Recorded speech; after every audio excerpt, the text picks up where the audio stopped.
Salam alaikum, content de vous retrouver avec mon ami et professeur Mohamed Koussa dans ce premier cours se rapportant à la thématique du Coran qui est en soi la plus importante. C'est le cœur de l'islam, c'est la révélation divine, c'est la parole divine, c'est l'ultime référence comme nous allons le voir. Pour un peu résumer l'importance du Coran, quand on dit important, c'est-à-dire que tout s'y trouve. En termes de principe, tout est contenu dans le Coran. À la fois, qui est l'auteur ou celui qui nous a livré le Coran, c'est Dieu, donc la connaissance de Dieu. C'est ce que Sidi vient de nous rappeler avec l'exemple de la Aqida, qui est une science à part entière.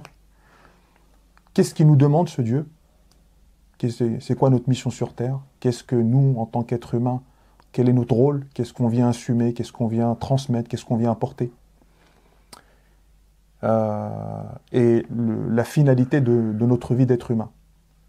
Et un musulman qui est porteur de d'une tradition, d'un message, il ne peut pas cheminer dans ce monde sans que le Coran soit le moteur, soit le début et la fin de sa vie, en fait. C'est en même temps le but, parce qu'on chemine vers quelque part pour atteindre Dieu, et c'est à travers sa parole qu'on va l'atteindre, le Coran. Mais cette parole-là, c'est pas simplement des injonctions. Donc le fiqh, c'est plutôt quelque chose qui va être technique, comme on va prier, comme on fait nos ablutions. Tel qu'il est aujourd'hui. Tel qu'il est aujourd'hui. Le pèlerinage, par exemple. On a des versets qui nous parlent du pèlerinage, on a des versets qui nous parlent sur le jeûne. Et en même temps, ça c'est le côté pratique, mais en même temps, il y a un esprit qui accompagne cette pratique. Et elle est aussi dans le Coran. Et c'est ça qui est absolument extraordinaire et que on peut tous retenir, c'est qu'on nous explique ce qu'il faut faire, comment il faut faire, pourquoi il faut le faire. Et c'est tout ça qui est contenu dans le Coran.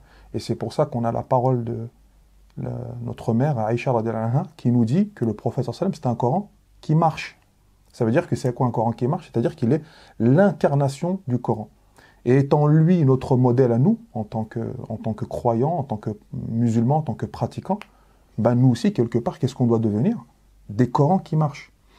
Et donc, si on fait de ce message la chose la plus importante dans notre vie, mais le Coran avec le grand C, je ne parle pas le livre qu'on va lire machinalement, mais plutôt le livre que, bien entendu, on va lire, qu'on va essayer de comprendre, comme il nous l'a rappelé Sidi Slimane, yafqahuna biha, avec le cœur, c'est pas comme si on lisait un livre technique, avec un grand 1, vous devez faire ça, grand 2, vous devez faire ceci, vous devez faire cela. Mais il y a une véritable prise de conscience, et puis il y a des étapes aussi. Le Coran lui-même, il est descendu par étapes, ça c'est aussi l'objet d'un des enseignements que l'on va avoir dans cette formation.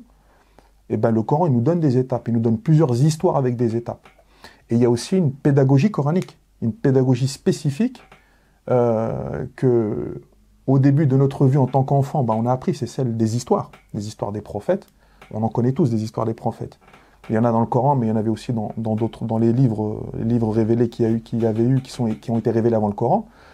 Mais cette pédagogie-là, elle nous montre comment des êtres humains, que nous on a appelé des prophètes, comme on a Abraham, on a Moïse, on a Noé, etc. Ils ont vécu des étapes. Et ces étapes-là, nous sommes amenés nous-mêmes à les vivre. Allahumma salli